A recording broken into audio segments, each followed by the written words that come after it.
প্রতিদিনের মতো আজকেও সকালবেলা ঘুম থেকে উঠে আমি যাচ্ছি সূর্য মামার কাছে। সূর্য মামার কাছে এসে ছোট্ট করে প্রণাম করে আমার দিন কিন্তু এখান থেকে শুরু হয়। 90 ডে চ্যালেঞ্জের আজকে ডে 12। দেখতে দেখতে 11টা দিন পেরিয়ে কিভাবে 12 নম্বর দিন এসে পড়লো বুঝতেই পারলাম না। তো বাদ দাও সেসব কথা। যেহেতু তোমাদের আমি কথা দিয়েছিলাম আমি আমার ট্রেডিং সেটআপ নিয়ে শীঘ্রই ফিরবো। হ্যাঁ, আমি অবশ্যই ফিরবো, শুধু সময়ের অপেক্ষা।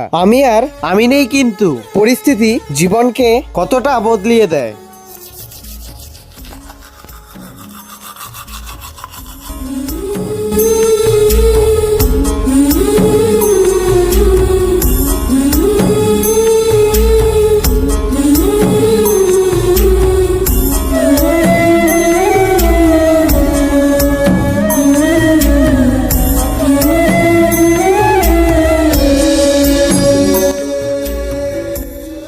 বললাম না, আমার জীবনটাও প্রতিদিনের মতো রুটিন হয়ে গেছে। সেই তো প্রতিদিনের মতো কাজ করে, স্নান করে, খাওয়া দাওয়া করে এখন আবার আমাকে যেতে হবে কম্পিউটার ক্লাসে। আমি তো যাব কম্পিউটার ক্লাসে, কিন্তু তোমাদের হাত থেকে এই ভিডিও চলে গেলে তোমরা হয়তো আমাকে নাও বা পেতে পারো। ভিডিওগুলো যাতে না হারায় এর জন্য তোমরা কিন্তু সাবস্ক্রাইব করতে ভুলো না।